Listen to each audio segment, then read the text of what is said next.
విచిత్రంగా. అలాగ ఎవరు ఎక్కడ పట్టుబడతారో ఏ గడియలో, చివరి గడియలో యవనస్తుడు పట్టుబడి దేవుని మాటకు లోబడి బాప్తిస్మం పొంది తన పేరు జీవ గ్రంథంలో రాయించుకున్నాడు. దేవునికి స్తోత్రం కలుగును గాక. దేవుని పనిలో నుండి గత వారం మనం ధ్యానించాం. మరియమ్మ, మార్తమ్మ. మన ఎవరిలో ఉన్నారనుకున్నాం? ఆవిడెవరు? మరియమ్మ మార్తమ్మ కలిస్తేనే సువార్తమ్మ. మరియమ్మ ఏం చేసిందండి? ప్రభువుని పిలిచి విస్తారమైన పని పెట్టుకుంది. మరియా యేసు పాదముల దగ్గర కూర్చుంది. మరియా వచ్చి మార్తమ్మ వచ్చి మరియమ్మకి కంప్లైంట్ చేస్తుంది. యేసు ప్రభువా నాకు సహాయం చేయమని మా సిస్టర్తో చెప్పమంటే ప్రభు ఏమన్నారు? మార్తా నువ్వు అనేక సంగతులను గురించి నువ్వు విచారం కలిగి ఉన్నావు, కానీ అవసరమైంది ఒకటే. మరియా ఉత్తమమైన దాన్ని ఎంచుకున్నది. కనుక ప్రియులారా, అలాగని చెప్పి మనము మర్యాదగా యేసు పాదాల దగ్గర కూర్చోకపోవడమే కాదు, మార్తలా కూడా పనిచేయాలి, మరియలాగా ప్రార్థన చేయాలి. కనుక మీరు వాక్యాలు వినేయడం కాదు, మరి అటు రీతిగా దేవుని యొక్క సేవలో ముందుకు సాగాలని నేను మనం చేస్తున్నాను. నాకు చాలా చెవి భయంకరమైన పోటులో ఉంది, ఉండుండి చక్కమైన పోటుగా ఉంది. కనుక చెవుపోటు అంటే మీకు చెప్పక్కర్లేదు కదా. దయచేసి ఈ చెవుపోటు వచ్చిన ఏం మాట్లాడుతున్నామో తెలియదు, ఎవరైనా మాట్లాడుతుంది కోపం వచ్చారు. ఈ పరమగీత గ్రంథము 4వ మొదటి అధ్యాయం. పరమగీత గ్రంథము 1వ అధ్యాయం 7వ వచనం. నా ప్రాణప్రియుడా, నీ మందను నీ వెచ్చట మేపుదువో, మధ్యాహ్నమున నెచ్చట నీడకు వాటిని తోలుదువో నాతో చెప్పుము. ముసుగు వేసుకున్న దాననై నీ జతకాండ్ల మందల యొద్ద నేను ఎందుకుండవలేదు. నా ప్రాణప్రియుడా, నీ మందను నీ వెచ్చట మేపుదువో, మధ్యాహ్నమున నెచ్చట నీడకు వాటిని తోలుదువో నాతో చెప్పుము. ముసుగు వేసుకున్న దానై నీ జతకాండ్ల మందల యొద్ద నేనెందుకుండవలేను. చిన్న మాట ప్రార్థన. దేవుని వాక్యం కొరకు దేవుడు రాజుగారు ప్రార్థన చేస్తారు. తరలో వచ్చండి, ఏకీభవించండి. స్తోత్రం దేవా, స్తోత్రం నాయన, స్తోత్రం అయ్యా, స్తోత్రం అయ్యా. మహిమగల రాజా నీకు దేవుని వాక్యం చెల్లిస్తున్నామయ్యా.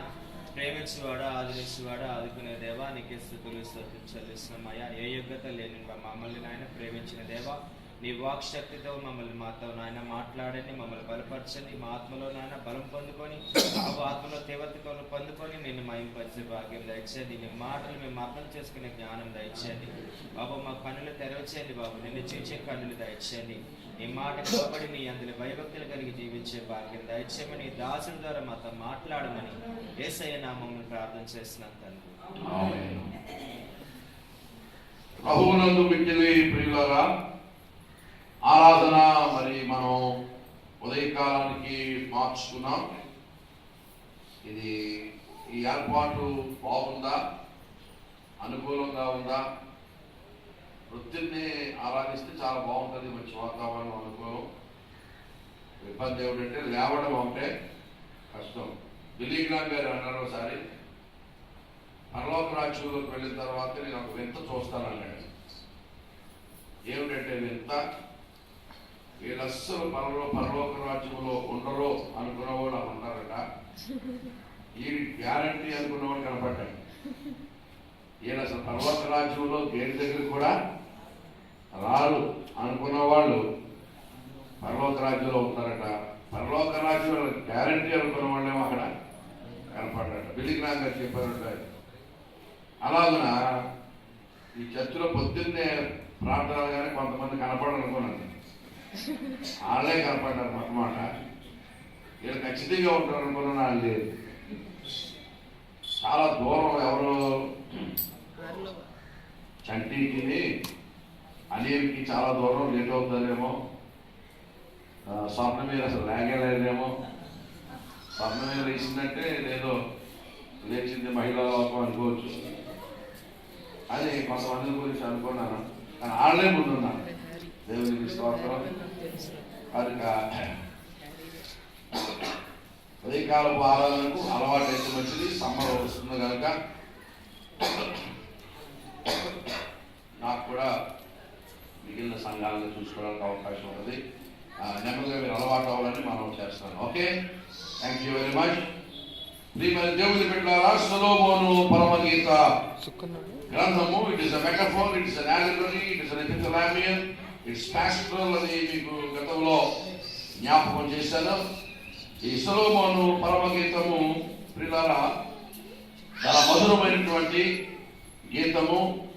ఈ సొలొమోను షోలమతి కన్యకకు ఉన్నటువంటి ఈ యొక్క సంబంధాన్ని వివరిస్తూ ఇది పాడినటువంటి గీతము. దేవుని యొక్క వాక్యం. దేవునికి స్తోత్రం చెప్పండి. హల్లెలూయా, హల్లెలూయా. దేవుని బిడ్డలారా, చదవబడినటువంటి లేఖన భాగం, నా ప్రాణ ప్రియుడా నీ మందను నీ వెచ్చట మేపుదువో, మధ్యాహ్నమున ఎచ్చట నీడకు వాటిని తోలుదువో నాతో చెప్పుము. ముసుగు వేసుకుని దానై నీ తలకాండ మందల యొద్ద నేను ఎందుకు ఉండవలను.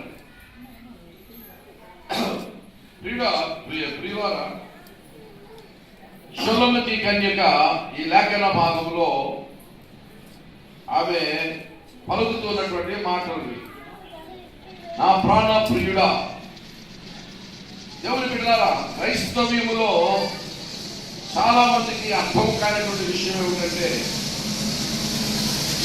దేవునికి నరులకు విమోచించబడిన వారికి మధ్య ఉన్నటువంటి ఆ సంబంధం, విమోచించబడిన వారికి ప్రభువుకి మధ్య ఉన్నటువంటి ఆ ప్రేమ లోకమునకు అర్థం కాదు.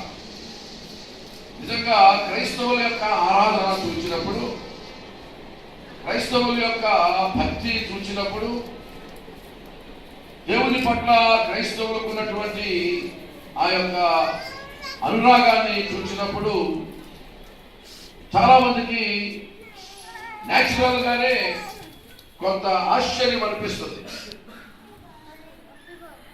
క్రైస్తవులు ప్రభువుని ఆరాధిస్తున్నటువంటి విషయం చూసుకునేసరికి వాళ్ళలో చాలా గొప్ప మార్పు కనపడుతూ ఉంటుంది. దేవుడిని నమ్ముకున్న తర్వాత ప్రియులారా, మన యొక్క ఆలోచనలన్నీ కూడా ఇక ఆయన మీదే ఉంటాయి. మన యొక్క ఆశలన్నీ కూడా ప్రభువు మీదకే టర్న్ అయిపోతాయి. ఇక మనం ప్రభువుని పిచ్చిగా ప్రేమించడం ప్రారంభిస్తూ ఉంటాం. మాటికి ప్రార్థనలకు వెళ్ళిపోతూ ఉంటాం, మాటికి సువార్తకు వెళ్ళిపోతూ ఉంటాం. ఇది కొంచెం మిగిలినటువంటి సమాజంలో అర్థం కానటువంటి విషయం.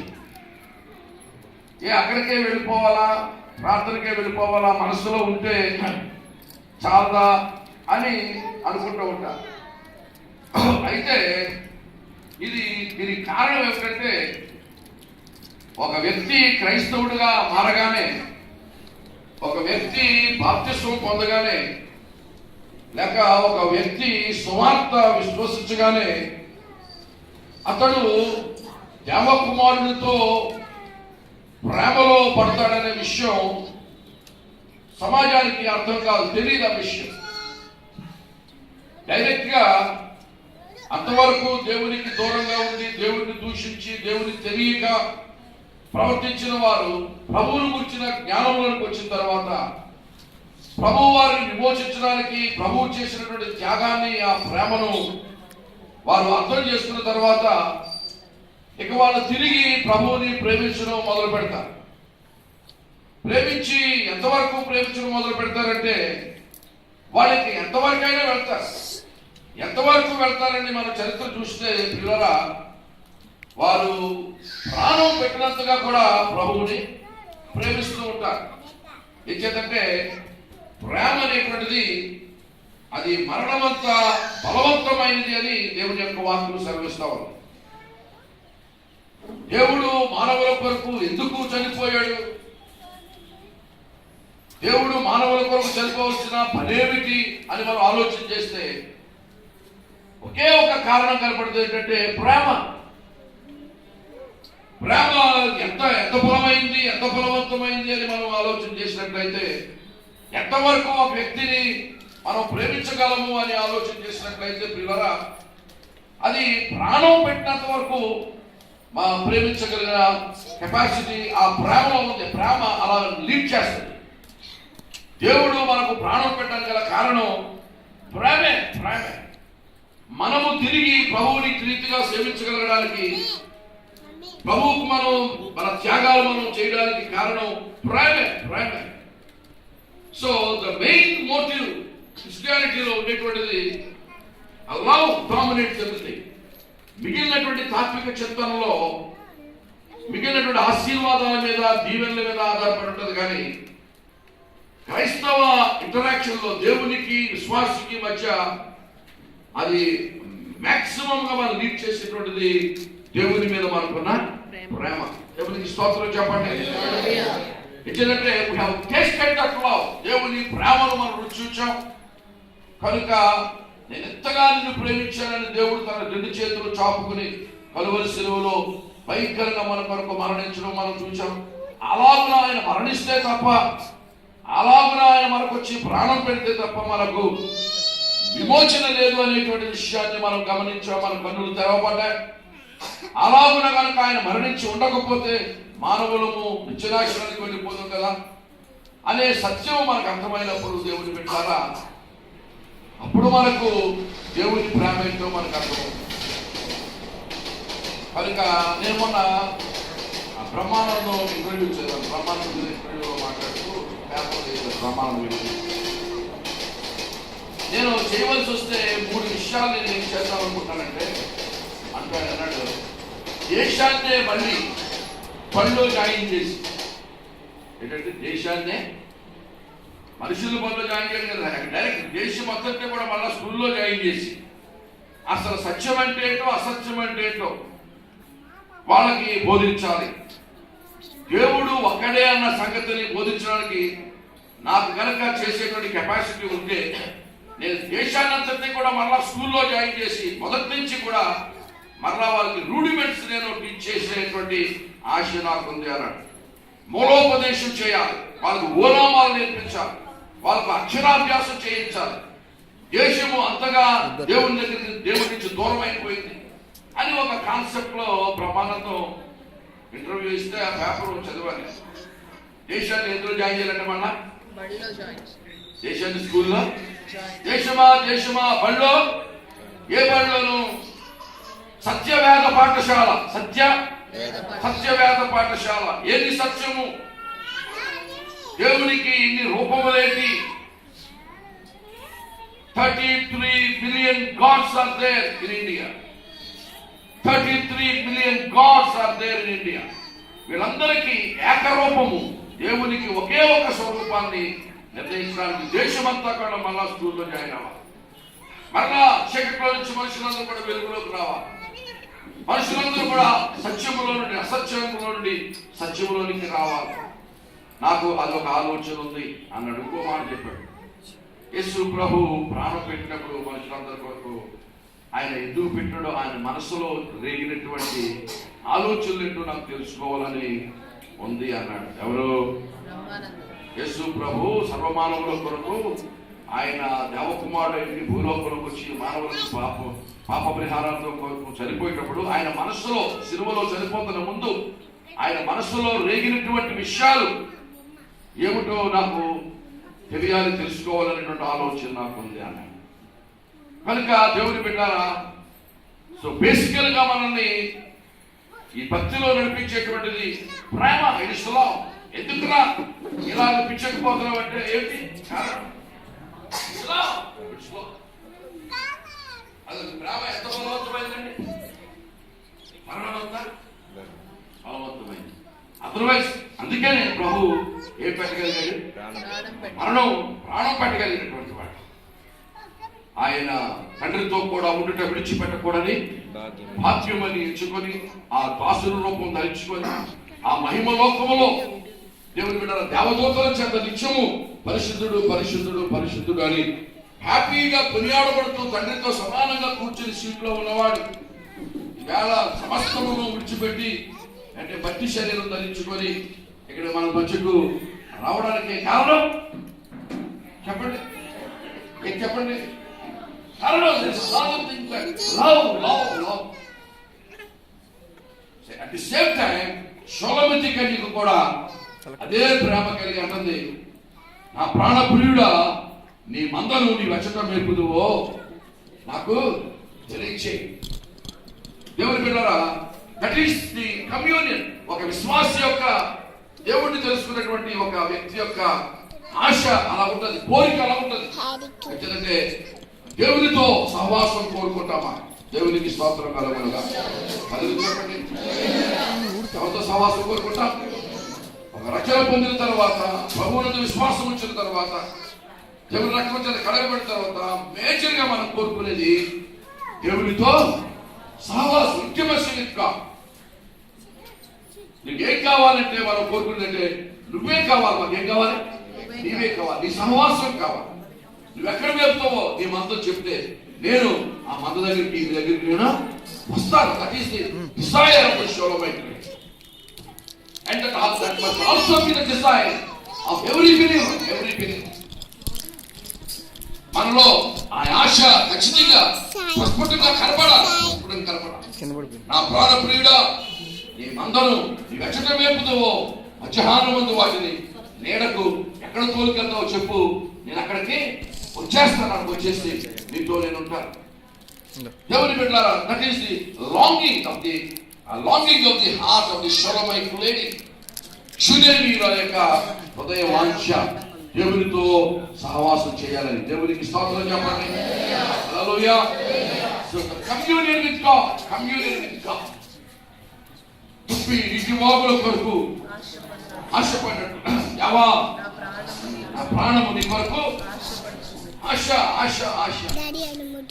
దేవుని బిడ్డలారా, ఇది it's an indication that we are in direct contact with God. దేవునితో మనం సంబంధం కలిగి ఉండాలి.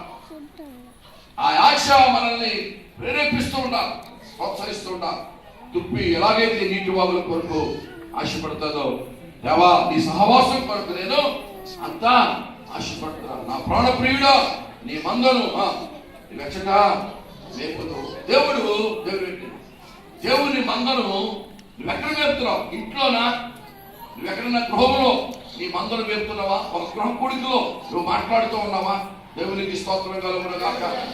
నీ మేతను ఒక గృహ కూడికలో నువ్వు ఏర్పాటు చేసుకుని వాళ్ళని పోషిస్తున్నావా? అక్కడికి నేను వచ్చేస్తాను చెప్పు. దేవునికి స్తోత్రం కలుగును గాక. దేవుని యొక్క ప్రెసెన్స్ పిల్లలా, దేవుని యొక్క సన్నిధి ఎక్కడుందంటే దేవుడు అన్నాడు, ఎక్కడ ఇద్దరు ముగ్గురు కూడి నా నామమున ప్రార్థన చేస్తారో నేను వారి మధ్య ఉంటాను. దేవునికి స్తోత్రం చెప్పండి. హల్లెలూయా, హల్లెలూయా. దేవుని బిడ్డలారా, బుద్ధిస్తానికి కానివ్వండి, హిందూయిజానికి కానివ్వండి, లేనటువంటి భాగ్యం ఏంటంటే క్రైస్తవ్యంలో ప్రభు నా సన్నిధి నేను మీతో ఉంచుతాను. బుద్ధుడు వెళ్ళిపోతే ఏం చెప్పండి, మీరే బతకాలని, మీరే వెలుగుగా ఉండాలి. అవునండి, you must be your own life. ఇక మళ్ళా నేను వస్తానని కానీ, నేను ఒక ఆదరణకర్త పంపుతానని కానీ, నా సన్నిధి నీకు తోడుగా ఉంచుతానని కానీ, మీరు ఎక్కడిద్దరు కలుసుకుంటే అక్కడ నేను ఆత్మస్వరూపుగా ఉంటానని కానీ వాగ్దానం ఇవ్వడానికి ఎవరికి అవకాశం అది ఉద్దేశంలో లేదు, ఉద్దేశంలో లేదు. ఒక క్రిస్టియానిటీలోనే ఇదిగో నేను వెళ్ళిన తర్వాత ఎవరిని పంపిస్తారా? ఆదరణకర్తను పంపిస్తాను. అతడు వచ్చినప్పుడు మీకు ఎంతో సహాయం చేస్తాడు. నేను కూడా నా ప్రెసెన్స్ మీతో నిత్యము ఉంచుతాను. ఎక్కడ ఇద్దరు ముగ్గురు కూడి నా నామమున ప్రార్థన చేస్తారో అక్కడ నేను సో నా ప్రాణప్రియుడా, నీ మందను నువ్వు ఒక హౌస్ లో నడుపుతున్నావా? ఒక 10 మంది మధ్య, ఒక 2 మధ్య, 3 మధ్య నువ్వు కూర్చుని నీ మాటలు బోధిస్తున్నావా? నా ప్రాణప్రియుడా, నేను అక్కడకు వస్తాను. దేవునికి స్తోత్రం చెప్పండి. హల్లెలూయా. దేవుని సన్నిధి, దేవుని యొక్క సహవాసంలో ఇది హౌస్ ఆఫ్ గాడ్. ఇది దేవుని యొక్క మందిరం గురించి మాట ఉంది. ఏంటది? నా యొక్క మందిరము సమస్త జనులకు ప్రార్థనా మందిరం అన్నమాట. I will be in the house of God. దేవుని మందిరములో, కాబట్టి దేవుని ప్రజలు కూడుకున్న సమాజములో నేను వారి మధ్య ఉంటాను. దేవునికి స్తోత్రం కలుగునుగా. కనుక నీ మందను ఎక్కడ మేపుతున్నావు? నీ మందను ఇదిగో నా మందిరములో నేను నా మందను మేపుతా ఉన్నాను. అక్కడ నేను వారితో మాట్లాడుతూ ఉన్నాను. అక్కడ వారికి నా ఉపదేశమును నేను చేయబోతూ ఉన్నాను. అక్కడ నా ప్రేమ సూచనలు వారికి నేను తెలియచేయబోతున్నాను. వారికి నేను ఏమి దాచి ఉంచానో వారితో నేను ముచ్చటించబోతున్నాను. ఇదిగో నా మందను ఎక్కడ మేపుతున్నాను? నా యొక్క మందిరములో, in the house of God. ప్రాణప్రియుడా, నీ మందను నీ ఎచ్చట మేపుదువో నాకు చెప్పు, నేను నీతో వస్తాను. దేవుడు విన్నారా? దేవుడు తన మందను ఎక్కడ మేపుతూ ఉంటాడండి? ఆయన దేవుని మందిరములో దేవుడు మనల్ని పోషిస్తున్నాడు. దేవునికి స్తోత్రం కలుగునుగా. ఇప్పుడు మనం వింటున్నటువంటి వాక్యము ఎవరి వాక్యం అది? దేవుని వాక్యం. ఎవరి మాటలు అవి? దేవుని మాటలు. అది ఎవరి ఆహారం? అది దేవుని యొక్క పరలోకపు మన్నా. అది దేవునికి స్తోత్రం కలుగునుగా.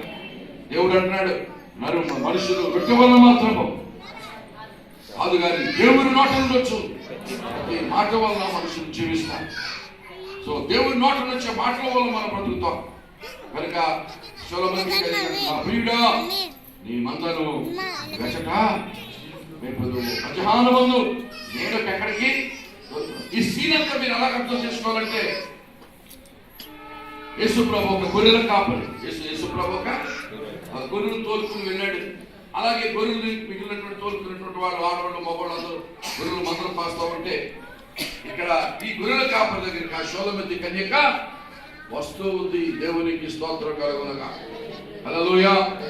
కనుక దేవుని బిడ్డలారా, బేసికల్ గా ప్రేమ ప్రేమ ప్రేమ ఎంత బలవంతమైందండి? చదవండి. ఆఖరి చేయబడింది ప్రేమ. చదవన్నమాట.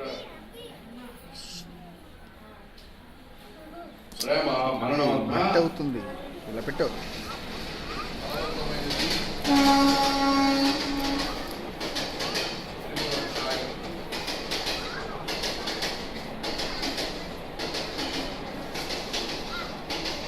ప్రేమ మరణమంత బలవంతమైనది. ఈర్ష్య పాతాళమంత కఠోరమైనది. దాని జ్వాలలు అగ్ని జ్వాల సమములు. అది యెహోవా పుట్టించు జ్వాల. ఎవరి ఈర్ష్య? ఈర్ష్య ఎవరు పుట్టించు జ్వాలగా? ఈర్ష్య అంటే చాలా భయంకరమైనది. ఎంత కఠోరమైందట? అది పాతాళమంతా కఠోరమైంది. మరి పాతాళమంత కఠోరమైనటువంటి ఈర్ష్య, దాని జ్వాలలు అగ్ని జ్వాల సమములు. అది యెహోవా పుట్టించు జ్వాల. ఈర్ష్య యెహోవా పుట్టిస్తాడా? ఈర్ష్య యెహోవా పుట్టించు జ్వాల అవుతుంది.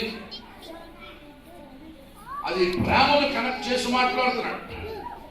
మీ సీరియల్స్ చూసే వాళ్ళకి బాగా అర్థమవుతుంది. ఒకరు ప్రేమిస్తూ ఉన్నప్పుడు మధ్యలో ఆ ప్రేమని ఎవరైనా కనుక పొందుకోవడానికి ట్రై చేస్తే మిమ్మల్ని డిస్టర్బ్ చేసే వాళ్ళ మీద ఉండేటువంటి ఆ ఈర్ష్య, అది మనకు అర్థమవుతుంది. సీరియల్ మీకు ప్రతి సీరియల్లోనూ ఉంటుంది. విలన్ అన్నాడు. ఇద్దరు ప్రేమించుకుంటూ ఉంటారు. మధ్యలో ఎవరితో దూరుతుంది.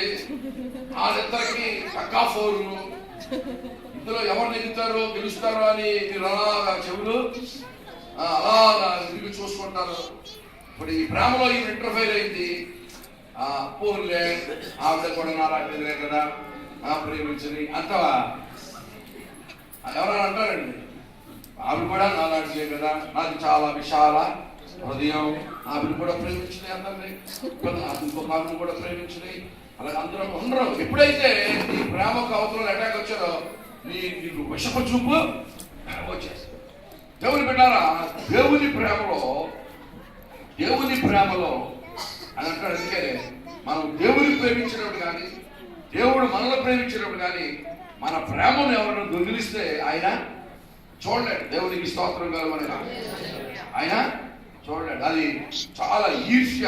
ఏమిటి, నీ దేవుడని యెహోవాను నేను తప్ప నీకు దేవుడు ఉండడానికి ఒక ప్రశ్న వేస్తాను. ఎవరైనా దానికి సమాధానం చెప్తే ఇది నిజంగా తెలియగలడు. ఇప్పుడు ప్రేమ అనేది ఉందండి. ప్రేమ కమాండ్ చేయొచ్చా?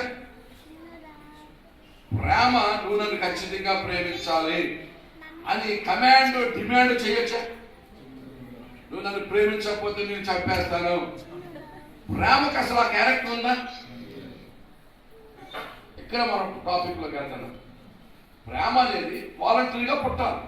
అవునా? ఉమా సరిగ్గా మాట్లాడండి అమ్మా. ఇంకా నిద్రపోమంటారా? ఆ పద్ధతి ఎక్కడ తీరలేదా? ఫ్రెష్ ఉంటుంది పొద్దునే. దేవునికి స్తోత్రం. హల్లెలూయా. చూడండి, ప్రేమ అనేది వాలంటరీగా పుట్టాలి. మనం కలగాలి.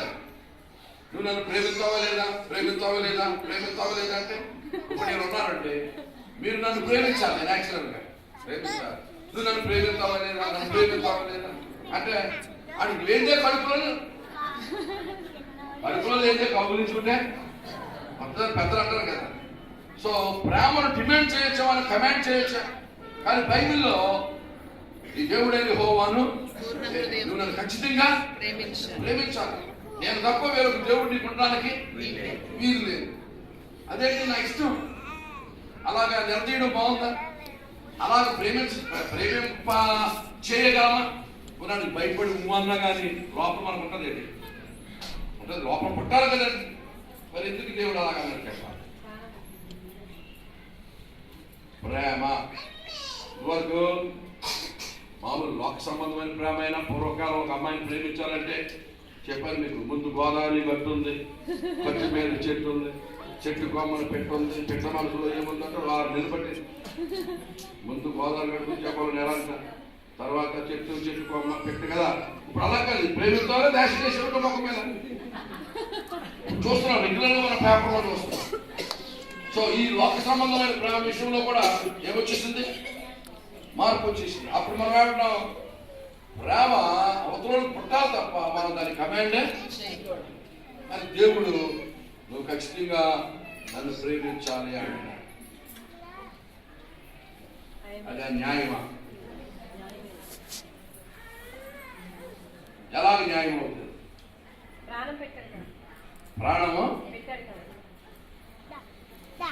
ఆడు పెడతాడు. ఒకరు ఉన్నాడు, నీ కోసం చచ్చిపోతాను. మరి ఫ్రెండ్ చచ్చిపోతే నాకు ఎందుకురా? నువ్వు 4 సార్లు పుడితే నాకు నువ్వంటే నాకు ఇష్టం లేదు బాబు, నీకు దండమా? వెళ్ళిపోతావు దగ్గర లేదు, నేను చచ్చిపోతాను. 3 మంది చచ్చిపోతారు. ఓ చేసుకుంటాను, ఇదో రక్తంతో ఇలా చేస్తాను, అలా చేస్తాను, నాకు ఇష్టం లేదు అంటే ఇప్పుడు ప్రాణం పెట్టేస్తే ప్రేమ చేయొచ్చా?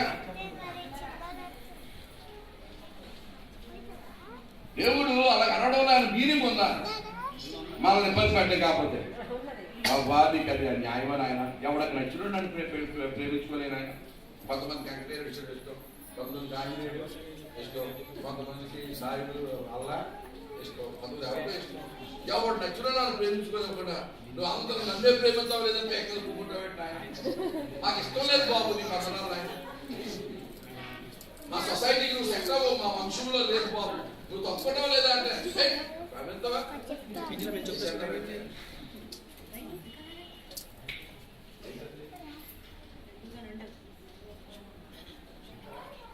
అదేంటంటే వచ్చాడు గుడ్ బ్రాండ్ అనేటువంటి భక్తుడు దాన్ని వివరిస్తాడు. ప్రేమ రెండు, లవ్ మీ అన్నది యు హావ్ లవ్డ్ మీ, నన్ను ప్రేమించావు. ఇచ్చేదంటే నేను నిన్ను ముందు కలుగు చేసినప్పుడు, నేను నిన్ను తయారు చేసినప్పుడు నువ్వు నాతోటే ఉండేవాడు. నువ్వు కలుగెత్తి చూడగా నీ ప్రాణమంతా నా మీదే ఉండేది. నేనే కలుగు చేశాను. నేను కలుగు చేసి నేను అలా పెట్టగానే నువ్వు నన్ను తప్ప ఇంకెవరిని ప్రేమించేదాను, ఎవరిని ప్రేమించేదానికి నీకు ఎవరు కనపడేవారు కాదు.